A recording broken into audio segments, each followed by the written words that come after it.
Top of the morning, TGD peeps. How's everybody doing? It's actually a beautiful foggy day out.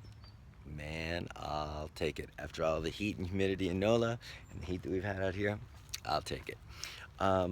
Okay, so kind of having a good time doing these TGD tips. You know, I love to write, but there's also something to be said about talking to you guys directly through video, and sometimes I can get things across in video that can be hard to get across in the written word, and it might even be better. So we're gonna give this one a shot. I've had, sorry, dog hair. Can you imagine that? All over my phone. Had a lot of people asking about how I got the fighting dogs to not be fighting, right? So, for one, there's different levels of fighting dogs. There's dogs that like have so much grudge and hatred and physical ability, physical potential for incredible damage that like it's at like the highest level of danger and risk, right? So when I work with like say two fighting pitties that have been living together and that you know are 60 to 70 pounds each, and have that pity tenacity and that physical potential for incredible damage, it raises the bar exponentially. We work with a bunch of those. So first of all, I want to clarify different levels of fighting risks and danger. So when I'm working with dogs like that, the safety precautions, the amount of leniency that I'm able to kind of utilize is very different than when I'm working with dogs that I can already, or I can automatically assess at being at lower levels of fight intensity just because it's not in their DNA. Doesn't mean they can't be nasty, but also lower levels of physical potential, right? So with Rigby and Bela, we had two medium to large sized dogs. One was like an Australian Shepherd mix, and one was just a mixy mix. Some pity in her, but not full bred anywhere near. And so, as somebody who works with a lot of dogs, I can tell immediately. Well, first of all, let me make sure I'm clear about what this video is about. So a lot of folks have been asking, how did I get them to not fight? How did I get them from, they couldn't be in the same house without fighting, right? So I mean, they're real deal. So they've been separated, and every chance they had to get at each other, they would fight. So the question was, how did you get that? So I just want to make sure I'm clear on that. So anyways, looking at who I had to deal with, I was already like a little ahead of the game. I didn't have physical potential that is like terrifying, right? I had dogs that could definitely hurt each other tremendously, but that are they're different levels, right? So different levels of potential danger, and also different levels of potential intensity with how they would go about fighting or being triggered, things like that. So hopefully that makes sense, just to kind of set the table that we've got all these different levels of potential challenge, right, within fighting dogs. For them, I was like, it's nice that they're not 90-pound pitties that I'm having to deal with, because it gives me more leeway, right? It also means that their fight drive is going to be most likely less, so I can influence them probably more easily than some of these dogs that have intense fight drives. So that's another little benefit, right? Once again, doesn't mean it's easy. It just means that those are all factors that kind of like you have to factor in, and when you're working with dogs like this, gauge what your potential danger risk levels are, and how much latitude you have as far as like taking chances off muzzles and things like that. Anyways, let me try and get to the punchline here, and that is, how did I get them there? So like always with fighting dogs, I work with them individually first. So there's no like putting them together and like correcting them for fighting. There's none of that stuff. Each dog was individually trained to a fairly high level on e-collar, right? So I took Bela, and Bela learned sit down, place, heel, recall, all the good stuff, crate, waiting for food, all on e-collar, 100%. Then I did the same thing with Rigby, 100% all the way through. And then I started doing simple things of like walking them together. And so that was the first time I kind of had them like out and like doing activities together. They saw each other in the crate and stuff like that. But I also, with fighting dogs, don't allow them to have any, they saw themselves coming in and out of the crate, but I don't allow them to have any direct eye contact where they can be doing this and working up, you know, grudgy stuff when no one's around. So they had a divider. So anyways, started walking them, doing that kind of stuff, and then slowly started working them together. But like the real magic in this isn't any of that.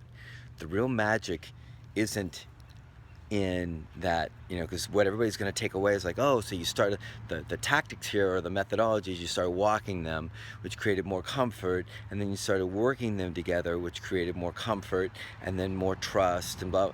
That's not really it. Yeah, it's part of it, but that's not really it. What's really it is that I addressed both dogs from the out of the gate, from the start, from the moment they started with me, firmly that a human being was in charge of their life 1,000 million percent. 1,000 million percent. And I looked for which dog was pushy in which context, and I addressed that firmly. So that dog, especially like if they don't care about stuff, it's not a big deal. The stuff that they want to do and be pushy against, that's where you have your most leverage. So Rigby wanted to charge in and out of the crate like gangbusters.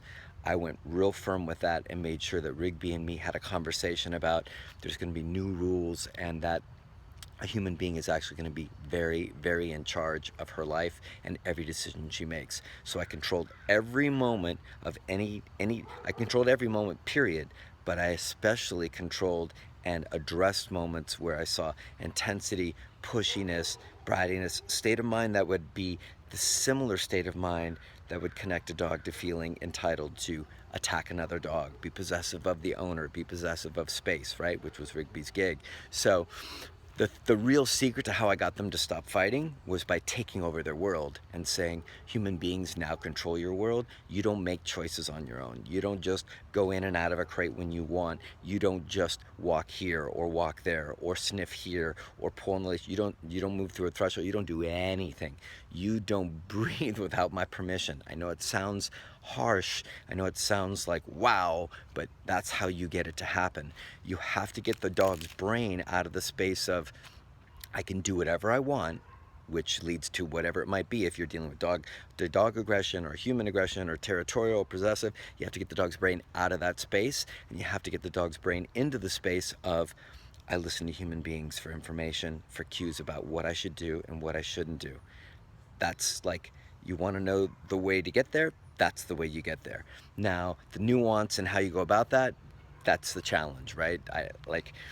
That's where working with a lot of dogs, and that's where having a lot of experience, and that's where understanding the tools, and that's where reading the dog and all that stuff comes in, and I can't convey that in a video. But what I can convey is the overriding concepts that really tied this together, and that was that these dogs learned very quickly that a human being was in charge, where in their prior life, human beings weren't in charge. So what happened was, below the knees, I like to call it, you know, below the knees in dogland, all sorts of conversations, all sorts of events, all sorts of interactions were happening that the humans weren't aware of. And the ones they weren't aware of, they didn't know what to do with. So what I did was I turned all of that stuff upside down. I took these dogs from a world where they basically made all their decisions on their own, free of any influence, free of any consequence for crappy choices, free of any structure, free of any of that stuff, and I turned it all completely upside down to its highest degree. And I mean its highest degree.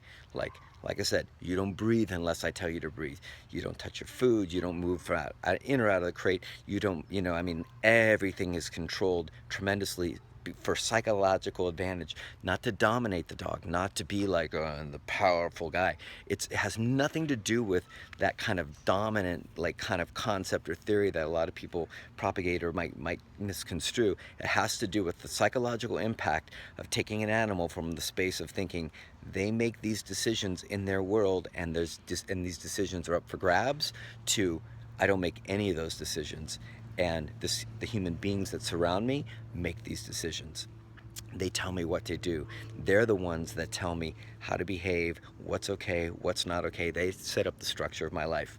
Now down the line, when the dog's solid and stable and healthy, then the dog can have more latitude and the dog can make more decisions because it'll be making decisions based on a healthy structure rather than an unhealthy structure. Then the dogs can, you know, if the owners have done their work, then the dogs can like have a ton more freedom, a lot more flexibility, and you don't have to control every moment because their brains have been reset, and now they're like, yeah, we're polite and we listen and we're respectful, and we're not just like loose cannons that just fire off at anything that we dislike. So that's the real thing, right? So beyond the tactics that I think most people will be looking for, which is like, what were the training methodologies, you know, blah, blah, blah. It was far more about the psychological takeover.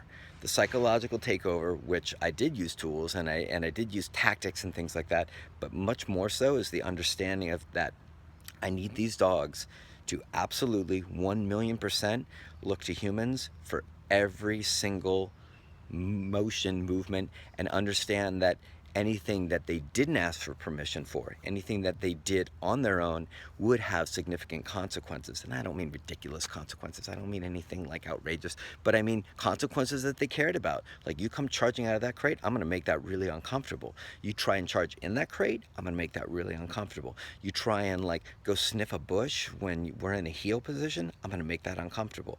All sorts of things that the dogs are going to do if they're not given some consequence for. I made sure that that was addressed straight out of the gate, and that they understood very clearly that this human being was going to control their world, and that any choice that deviated from what I was asking was going to have consequences. And that might sound really severe, but that's how you start this stuff off. That's how you create, that's how you set the table and recalibrate and reset everything to be healthy. And then, like I said, you can get looser and more relaxed. So that said, boy, is my arm hurting. I'm sorry, like I'm holding the phone with one hand. Like, I swear to God, my shoulder hurt all day yesterday and it's hurting again today. So, hey, there's Belle.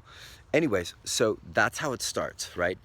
If you guys want to know how to like really resolve serious stuff, that's the first place it starts, with the concept, the overriding concept and principle of human beings take over and run and create the structure, the infrastructure, the framework, the blueprint of that dog's life or dog's life, and tell them exactly what is and isn't okay. That is the be all end all. That's the start, the finish, the whole thing. If you don't have that, you're toast. You can train obedience commands all you want.